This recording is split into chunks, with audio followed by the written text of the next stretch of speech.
안녕하세요. 오늘은 11월 달에 심을 수 있는 작물들에 대해서 소개해 드릴 거고요.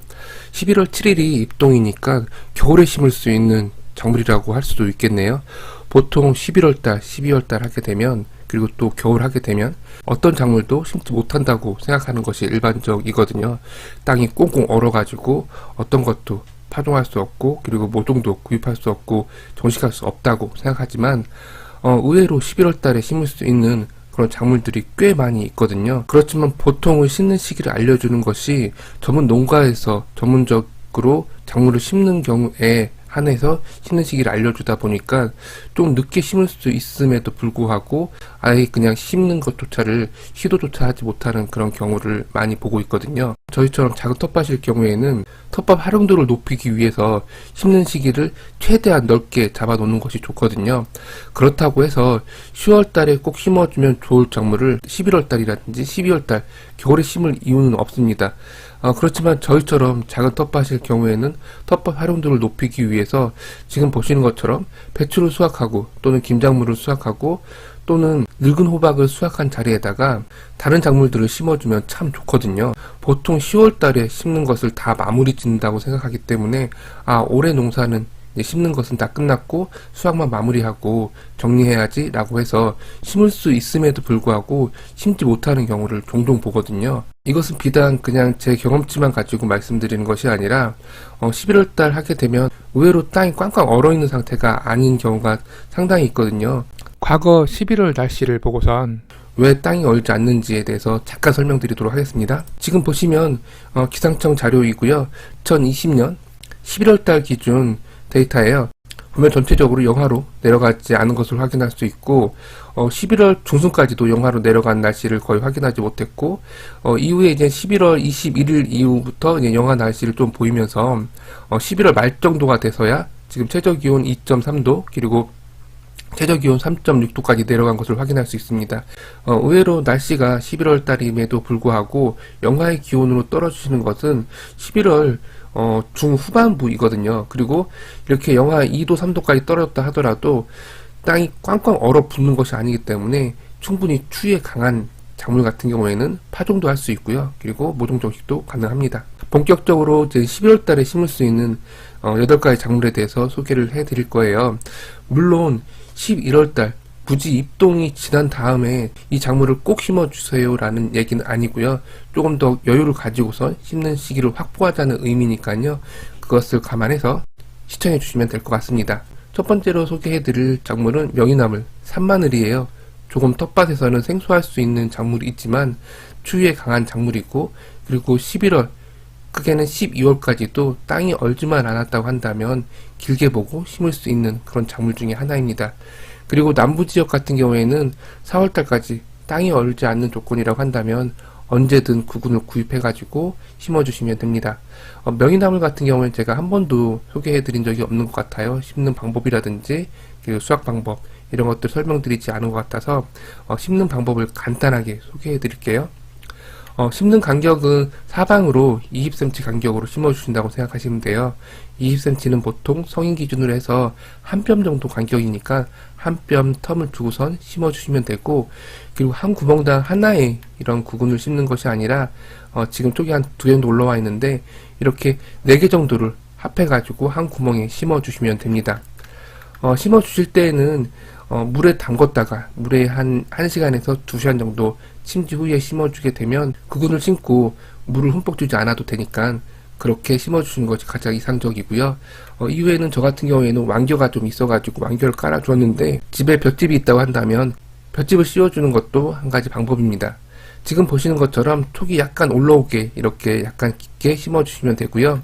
아까 말씀드렸듯이 그냥 바로 심기보다는 이렇게 물에 1시간에서 2시간 정도 심기 후에 심어주시는 것이 가장 좋습니다.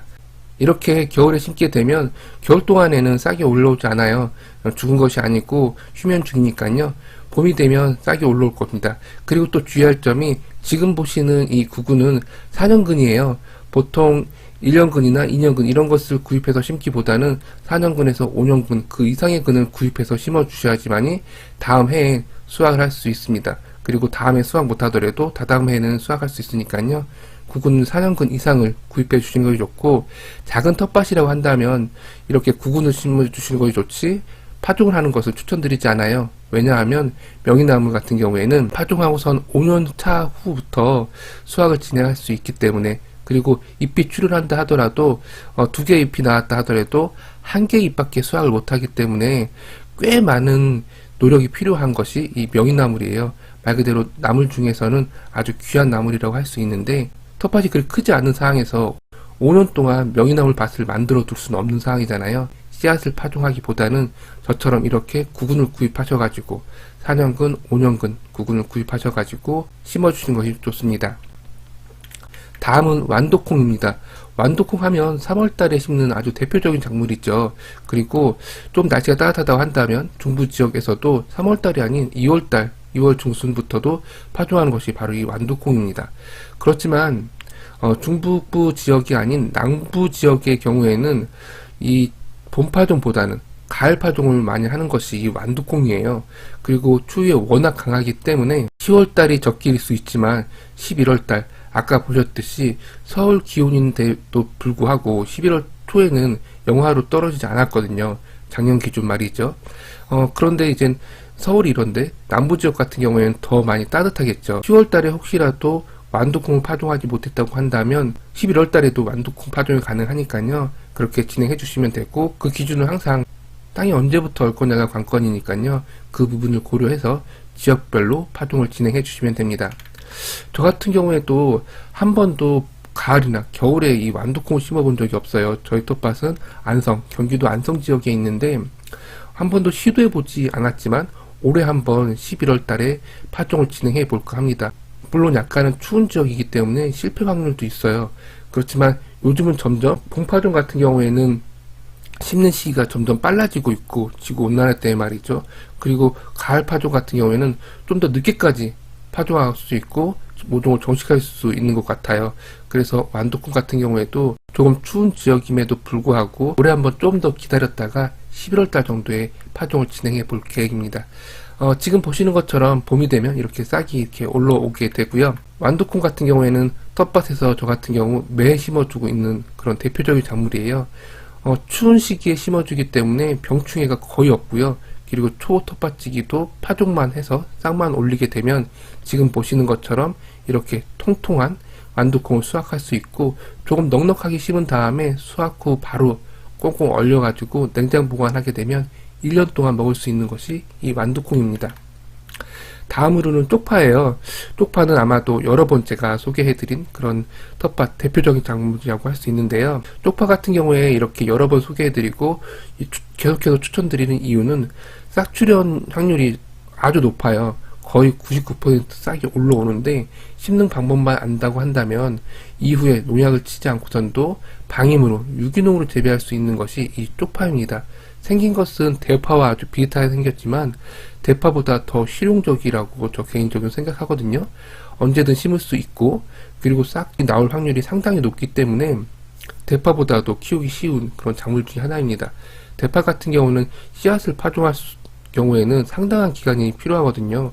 그렇지만 쪽파 같은 경우에는 이 종고만 이렇게 잘 다듬어 가지고 파종하게 되면 일주일 안에 싹이 올라오는 것을 확인할 수 있습니다. 간단하게 싹이 거의 100% 나올 수 있는 방법, 심는 방법에 대해 소개해 드리면요.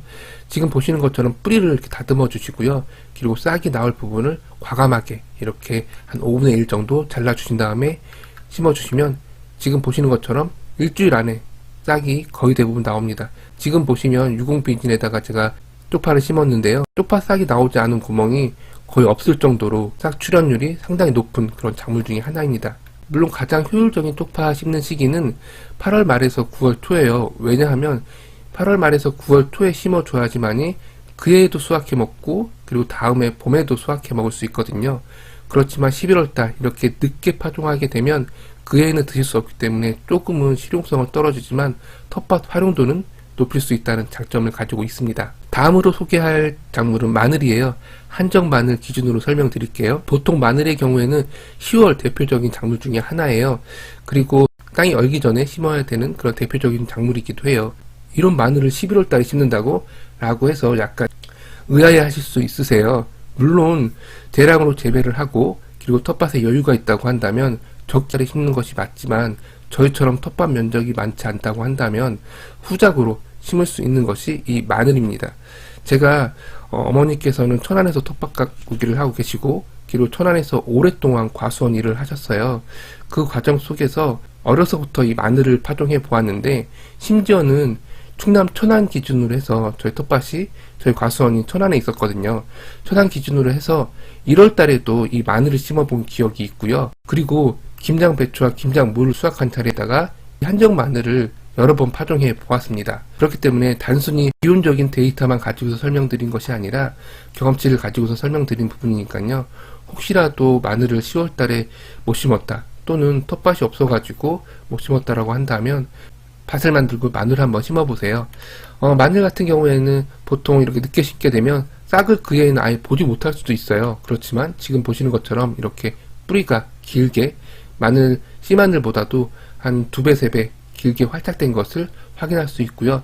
의심이 된다고 한다면 중간에 저처럼 이렇게 뽑아보는 것도 한 가지 방법입니다. 그리고 조금 늦게 심었다고 한다면 보양을 좀 진행해 주시는 것이 좋아요. 저 같은 경우에는 작년에 비닐보다는 왕겨와 흰색 부직포를 이용해서 10월 달에 파종한 후에 11월 중순 이쯤에서 보양 작업을 진행해 주었는데 이렇게 11월 달 좀 늦게 파종을 해줬다고 한다면 뿌리가 충분히 활착될 수 있도록 그리고 언제든 땅이 얼 수 있는 조건이 될 수 있으니까요. 흰색 부직포보다는 비닐을 이용해서 추운 지역이라고 한다면 한 겹이 아니라 2겹 정도 이렇게 보양을 해주게 되면 2주에서 3주 안으로 아까 보셨던 것처럼 뿌리가 길게 활착해서 겨울을 날 수 있는 조건을 만들 겁니다. 다음으로 소개할 작물은 양파예요. 양파와 마늘 10월달에 심는 아주 대표적인 작물이죠. 그렇지만 양파 또한 추위에 아주 강한 그런 작물 중에 하나예요. 11월 초 같은 경우에는 충분히 심을 수 있고요. 땅이 얼지 않는 조건이라고 한다면 지역별로 기온을 확인한 다음에 이 양파를 심지 못했다면 양파를 심어주시면 됩니다. 양파를 심을 때에는 대파와 마찬가지로 보통 모종을 정식할 때는 이 상토흙 상단과 비닐멀칭하고 수평이 되게 심는 것이 일반적이에요. 보통 모종을 처음 심는 경우에 좀 깊게 심는 그런 경향이 있는데 그렇게 깊게 심는 것이 아니라 모종 상단 흙과 멀칭이 수평이 되게 심어주시는 것이 일반적이지만 대파와 양파 같은 경우에는 상토흙이 아닌 0.5에서 1cm 정도 좀 더 깊게 심어주시는 것이 좋습니다. 그리고 봄이 되게 되면 이 양파의 싹도 폭풍 성장하지만 주변에 풀들도 폭풍 성장을 하기 때문에 이렇게 유공 비닐을 씌운 다음에 심어주시는 것이 현명하다고 할 수 있습니다. 이후에는 11월달 좀 늦게 심었으니까 보양을 해주시는 것이 좋고요. 저 같은 경우에는 작년 기준으로 해서 땅이 얼기 전에 11월 중순에서 말 정도에 이렇게 터널을 만들고 흰색 부직포를 씌워줘서 월동을 진행하였습니다. 다음은 시금치예요. 시금치도 여러 번 제가 소개해드린 것 같은데요. 시금치 또한 9월 말까지 심는 아주 대표적인 작물이죠. 이 시기에 심는 것이 시금치를 가장 효율적으로 수확해 먹을 수 있는 그런 시기이지만 조금 늦었다고 해서 심지 못하는 것은 아니에요. 11월 달에 파종했다고 한다면 그 해에는 수확해 드실 수 없고요. 이듬해 봄에 싹이 나오고 수확을 진행할 수가 있습니다. 지금 영상은 9월 말에 시금치 씨앗을 파종하고 12월 달에 찍은 영상이에요. 보통 12월 달 말이 되게 되면 이렇게 시금치가 푸릇푸릇하지 않아요. 그렇지만 저 같은 경우에는 흰색 부직포를 한두 겹 씌워가지고 겨울에도 수확해 먹을 수 있는 조건을 만들어서 겨울에 계속 수확해 먹는 편입니다.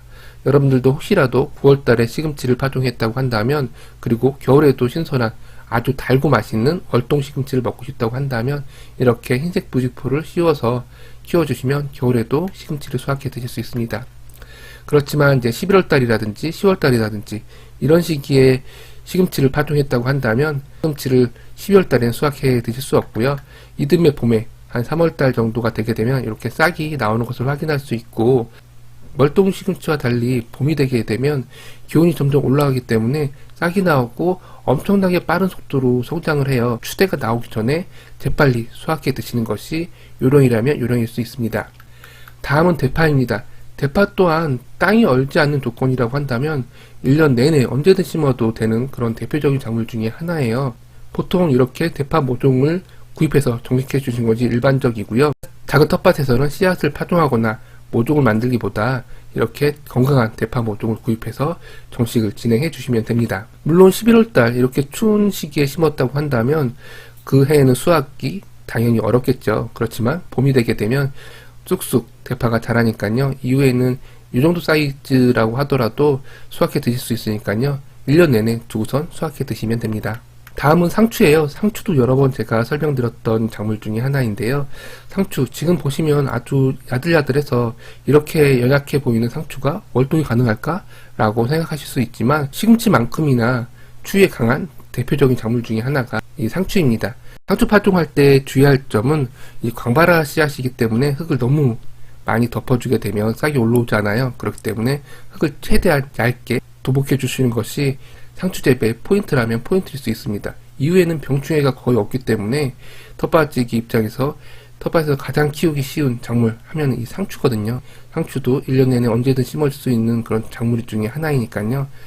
좀 늦었다 생각되더라도 심어주시면 아마도 그 해는 수확 못해도 다음에 수확이 가능합니다. 지금 보시는 것이 로메인 상추예요. 이것은 일부러 정식한 것이 아니라 씨앗 파종을 하면서 고랑에 일부 떨어진 씨앗이 싹이 올라온 상태였었고 그냥 두었거든요. 그런데 이듬해까지 견뎌내더라고요. 이후에는 옮겨 심기 해가지고 봄에 심은 상추 근처에다가 심어 주었는데 지금 보시는 것처럼 대가 상당히 굵은 것을 확인할 수 있고 흰색 유액이 엄청나게 많이 나오는 것을 확인할 수 있어요. 이렇듯 월동한 상추 같은 경우에는 잎이 두껍고 상추 고유의 맛과 향이 아주 진하기 때문에 어르신들은 이 맛 때문에 이 상추를 월동해서 꼭 드시는 편이에요. 이 월동 상추 같은 경우에는 구입도 할 수가 없거든요. 월동 상추라고 해서 마트에서 판매하는 것은 전 못 본 것 같은데요. 텃밭에서는 조금만 관심을 가진다고 한다면 충분히 월동 상추를 수확해 드실 수 있기 때문에 여기 보면 텃밭을 가꾸는 사람만이 가질 수 있는 특권이라고 할 수 있는데요. 어디에서도 맛보지 못한 월동 상추 맛을 한번 느껴보셨으면 좋겠고요. 특히나 추위 워낙 강하다 보니까 텃밭이 집 근처에 있다고 한다면 비닐로 보양하고 그리고 밤에는 다시 헌 이불이라든지 이런 것을 재차 보양을 한다고 한다면 겨울에도 수확할 수 있는 것이 이 상추이거든요. 마지막 작물 또한 제가 한 번도 소개해 드려본 적이 없는 작물인 것 같은데요. 한 해살이 작물이 아니라 첫 번째 소개해 드렸던 명이나물과 마찬가지로 여러 해살이 작물이에요. 바로 우술인데요. 우술은 조금 생소하실 수 있을 것 같아요. 그렇지만 중장년층에 정말 좋은 영양소가 풍부하게 함유된 것이 바로 이 우술인데요. 특히나 이 우술 같은 경우에는 어린 순을 수확해 드실 수도 있지만 뿌리를 수확해서 다루 마시게 되면 뼈 건강은 물론이고 관절 건강에 이만한 것이 없기 때문에 혹시라도 관절이 좋지 않거나 골밀도가 떨어지는 중장년층의 경우라고 한다면 이 작물 우술을 꼭 심어 재배해 보셨으면 좋겠습니다. 우술 또한 10월과 11월달 땅이 얼지만 않았다고 한다면 구근을 구입해서 심어주시면 되는데요. 구근 가격도 그렇게 비싸지 않기 때문에 조금 부담 없이 심어줄 수 있는 여러 해살이 작물이라고 할 수가 있습니다. 그리고 우술하게 되면 뿌리만 수확해서 달여 먹는 것으로 알고 계신 경우가 참 많이 계세요. 그렇지만 3월 말부터 5월 초까지 이른 봄에 어른 순을 수확해 먹을 수 있는 것이 이 우술이기 때문에 뿌리와 새순까지 무엇 하나 버릴 것 없는 그런 작물이라고 할 수가 있어요. 특히나 이 새순 같은 경우에는 쇠 무릎나물이라고 해가지고 약간은 쌉싸름 맛과 독특한 향이 특징이지만 오히려 중장년층에서는 더 인기 있는 것이 이 새무릎나물이기 때문에 아직 텃밭에 여러 해살이 작물인 우술이 자라고 있지 않다라고 한다면 이번에 구근을 구입해가지고 심어보셨으면 좋겠습니다. 이렇게 해서 오늘은 11월 겨울에 심을 수 있는 작물들에 대해서 소개해드렸는데요. 어떻게 보면 텃밭의 면적이 넓고 그리고 전문적으로 농사지시는 분들 같은 경우에는 아니 10월달에 심지 왜 11월달에 이런 작물들을 심지라고 생각하실 수 있어요. 그렇지만 저희처럼 텃밭의 면적이 넓지 않다고 한다면 텃밭 활용도를 극대화해야 되기 때문에 후작으로 어떤 것을 심을지 그리고 언제까지 심을지에 대해서 항상 고민을 해야 하거든요. 그렇기 때문에 여러분들도 11월달 겨울 하면 어떤 것도 심을 수 없어. 그리고 마지막 김장, 배추, 김장무 수확 후에는 텃밭을 놀리는 것이 대부분인데 올해는 그렇게 하지 마시고 후작으로 계속해서 다른 작물을 심어가지고 텃밭 활용도를 극대화시켜 보시면 어떨까 싶습니다. 감사합니다.